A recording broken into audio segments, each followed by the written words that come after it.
Hey, have you ever had a situation where you've been confronted with somebody who you've questioned whether or not they have intellectual capacity, whether they have the ability to comprehend what it is that they're entering into in terms of a contract perhaps, or some other important element in terms of a decision that they're about to make? Well, if you have, then stay tuned, because this is what we're going to be discussing today as it relates to real estate. Now, capacity, or the ability to comprehend, can get manifested in different ways. In a commercial lease, for example, we as real estate agents have a fiduciary responsibility to help our clients wade through the complex documents and help them to understand the nuances of the document and the contract that they're about to enter into. We want to make sure that we're protecting their interests, and we want to make sure that they fully understand the implications of what it is that they're signing. In residential transactions, capacity can be even more important, or well, at least as important. We could have a situation, for example, where an elderly person or an elderly couple is interested in selling their home, and we need to make sure that they have the mental capacity to understand the implications of what they're entering into. We need to make sure that they're of sound mind, and we need to help them understand the long-term implications.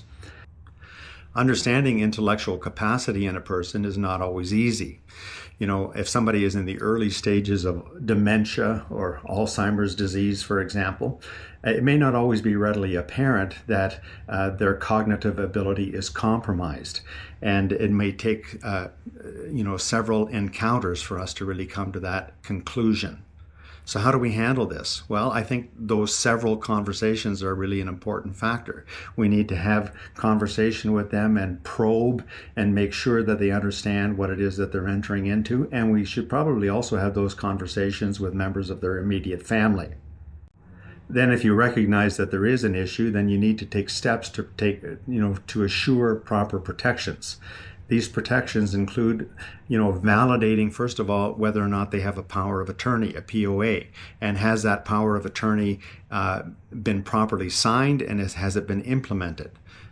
Secondly, if you're at all in doubt, suggest that they implement a professional assessment and then act in accordance with the recommendations that come out of that assessment. Third, as a professional real estate agent, you may want to take additional training to ensure that you have knowledge about best practices and related to this issue. And finally, fourth, constantly assess your own motivations to ensure that you're not putting your own self-interest first, but that you're always acting on behalf of your client and looking out for their best interests. Now, none of this is easy.